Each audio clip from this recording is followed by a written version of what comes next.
Hello, and thank you for the presentations. And as Ivan said, we were asked to ask one question each of you. And I start with you, Francesca. I think you are quite special type of an architect. And I would like to ask from you the question about the role of the architect. In your speech and also in the conversations we have had previously, you stressed the importance to be humble, to be quiet, and also the building should be quiet, not shouting as loud as the nowadays the architectural media maybe tends to show us that every architect and every building should be as loud as possible, as to stand out, to express itself. So your attitude and your concept is totally different. So can you develop on that? How you reflect your role as an architect nowadays. It's not easy to be quiet. It's not easy to be, as you expressed in your speech, it's almost like medieval master that you had, architect who has workers who build a very special wall for her and so on. It's somehow I felt it's very traditional way of being architect. So can you reflect on this? Is it your conscious choice or, yeah, please. I think your question opens very worth reflections and questions on our profession. I think there is indeed, as we shared before, far too much pressure on architects to provide a state of legacy, to be active in their profession. And this very often is translated in being authors or co-creators of a brand new vision of the universe. And if that is applied to what makes the body of a city, I think it may be invasive. But that also reflects a question on society, I think.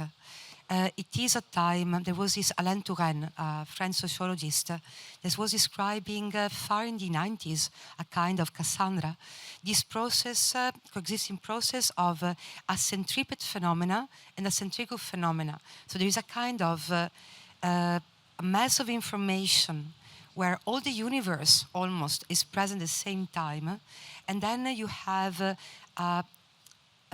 hypertrophia or miniaturized identities. If we bring this to a city, if every given building has to be solo or something between brackets special, I think that our work in the street is less pleasant, very down to earth, because there is too much catching our attention every given step.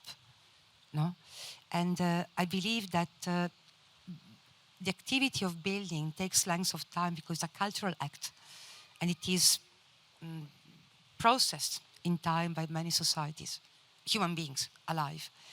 So there was this reading, first by Rossi, for example, but before by Alberti, and then after, also now today by Merkley, where there is this body of housing which makes the anonymous quiet walkway of our cities. And I wish that there is a re-engagement with a trust which needs a kind of secular faith in something shared. Which means that if we have something we can believe in, we don't need to be that special. Because there is a society, a culture where we can refer to. So I'm not a theoretician, I'm not historical, I'm just a very down-to-earth architect. And I think that still architects change the reality we live every day, which means they feed, cultivate everyday thoughts unnoticedly.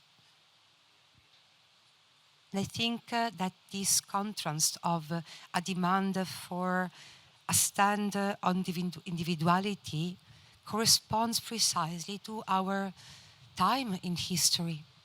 But there is always a wonder of human beings that they can hope and wish. So that is where I stand. I wish we can renew believing in something bigger than us as mere individuals. That's the ground and earth of humble and quiet. More quiet. It's quiet with pride. So you take this your position for your future work as well, or it's your credo, or how you say it in English? It's your... Yeah. At the end of the day, there is a built building. Does it matter, Francesca, that much? Honestly, not much. Honestly? Honestly, yeah. I think that what is built matters more because that is in the hands, in the lives of people we don't know. And then when we are walking, like, let's say 80% of the, no, exaggerated, maybe 75% of the built concept we live are layered historical contexts. It's a fact. No judgment, no opinion, it's a fact. And that is because literally what we get is what survives, which means what people make survive. That's my point. So it's not Francesca.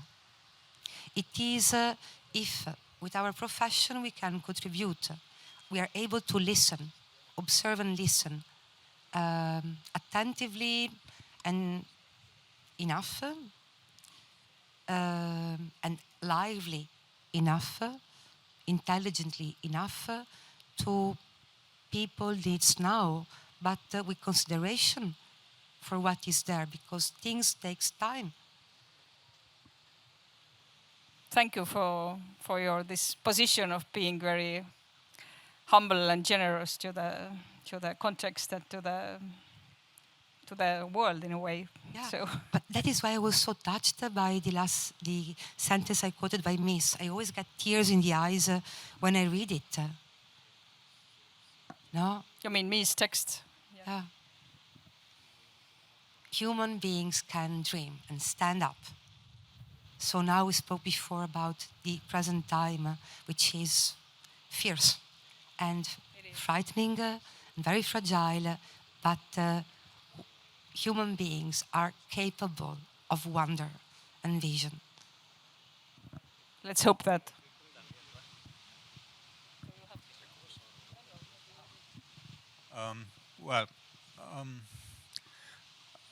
I find the combination we have here, I find very interesting, especially in my view, it's a very different kind of, in a way, two ends of a rope in architecture. And we have had a very, quite a good variation of projects, which also reflects the colorfulness of Europe. And at this point, I want to thank Europe, Creative Europe, to fund this project, this prize, and the European Commission. I think it's a very good brick in the wall to build up this continent as a cultural continent as well, having a cultural spirit, mutual. And I mean, starting, I have the same question to both of you, so it's easier. Your project started with a very, let's say, constructive, a very, it was a very clear concept how to build up the thing. It's very intellectual. It's even a bit rigid, which was also the question when visiting the place. Is it rigid? And still, it has, in my feeling, it creates a certain coziness in the apartments, which is important because this is where people are living their life if they are not outside. And yeah, this is my description. And in your project, I was walking through, and I had a bit. I was asking you actually, is this all new? And you said yes.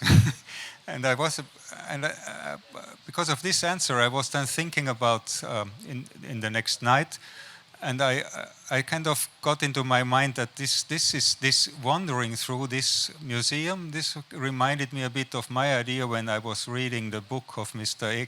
Umberto Eco, The Name of the Rose, when they were circulating in this monastery, and which created for me a very similar spirit. So it's a very different approach of creating new architecture, which I think is very valuable, but very particular. And my question to both of you is, how rational is your work?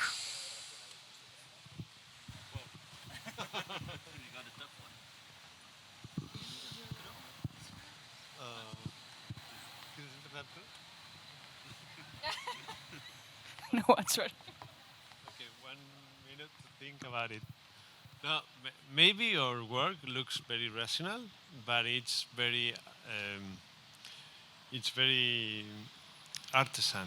You know, we have the concept is very important, but then how to achieve to that concept, that it goes step by step, centimeter by centimeter, and we believe that working a lot with the same concept, improve it. You know, it's not a fast idea. You know, anything is fast. We need things to go slow and to, you know, there's a day that you understand what you're doing. You know, you begin thinking that you know what you're doing, but one day you realize that the project has its own slows. So there is a moment that you begin very rational, but then you begin to listen to the project, and the project tells you many things that you have to be very attentive to read them. So maybe the rational approach is the first movement, but it's not enough. You know, you have to be very patient, and you have to be very attentive to find out how to not lose things, and how to get further, and how to understand really what you're doing. It's not always what you thought you were wanted to do. So for us, there is we are like artisan. You know, it's the handicraft. Yeah, that's our idea. Yeah. Sometimes close, but maybe it's very fascinating. Maybe it's to question what is rational. No? So, rational is what belongs to the mind and the soul. But we could address rational as ordo, like order. So, how you set the rules of the game. That, for example, if I recall correct, Wittgenstein was saying that the purpose of making the rules of the game is that of breaking them, to prove if they're good enough or if they have to be changed. That also regards society, I think. Or order, Stravinsky differently was saying that order, most of things in music are about disposing an order which weaves, how do I translate it? Which disposes the relation, tunes the relation between man and time. And in that sense, maybe I'm thinking to your remarks, I'm thinking question is like if you set a discipline, because it's a humanistic and technical profession, being an architect. So you set rules of the game because you need to manage economy. You have to be a responsible manager of money of others. You have to make buildings sound. Then if you set rules of the game, are you sound enough to diverge from the rule if it's not good enough? And you said, I need to do craft because sometimes a rule is not right. So I need adjustment. And that's one thing that also I totally share with the unraveling of Z33. Another part, I think, is this remark, or this reflection by Stravinsky about tuning a relation between man and time. So we can imagine that you have a score for music, but they are different voices, and it all happens in one time. That's so are spaces. And spaces react and live of kilometers out. No? If we have gardens or woods, or as you had in the video that your colleague Marta showed, now you had the built environment which was contributing to the interior. So nothing is ever alone. In that sense, Ratio now is creating this order that considers, I think, a bigger context. And for me, the fascination was to multiply that.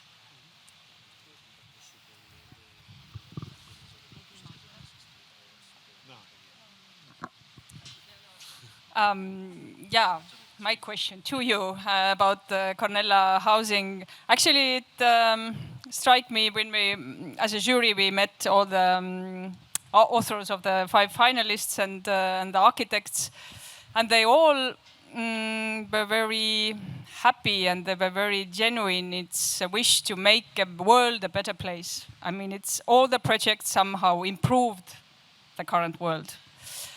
And thank God for that. And somehow, well, my question to you is, now I'm this journalist who asks this one question. What is the one thing in Cornellà social housing which you wanted to improve this current situation in social housing, which we know it's not so good? So this one thing you are happy of, or this one gesture, or this one thing you changed in a plan, or how you made the living standard of the inhabitants whom you didn't know actually, it was anonymous clients. So can you say that which was this most important aspect in this project? Now, for us, maybe the project has met many goals, the sustainability, the construction, but for us, the way of living, it's the most important improvement we did with this building.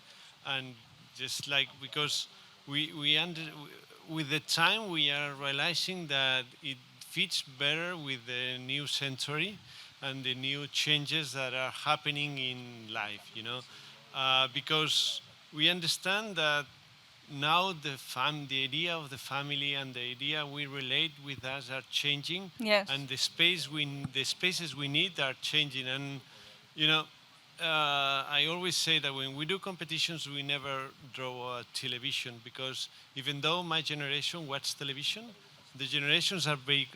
They are coming below. They don't understand why we do look to the same dispositive, the same. So we always draw like the two sofas to talk, and that means that things are happening, things are changing. So the relation with the communications, it's an individual thing that is happening. So the house needs more in the bigger individual spaces. So it's flexibility maybe then, or yeah, but maybe with the time we realized that it was a good idea, but maybe at the beginning we were not so sure. But for us, the main contribution of Cornellà, it's this idea of working with this not hierarchy, with this flexible house, with these equal rooms that can. It's not about the typical family. You can share the house with friends, and there's no. So for us, this is the main contribution of Cornellà. Is it answers? Yeah. So how to express that, change the nature of the family actually, or concept of the family in a space or apartment or residential space? That's quite a thing, of course. Yeah, that's thank the you. thing, that things are changing and the space needs to change according to the social changing. And normally, that's the reason why we only do social housing, because the private investors, they don't want to lead this change. Maybe when they see the change is working, they'll go ahead. But now, that's the reason we go to build through competitions, in order to be able to understand how has to change the way of living.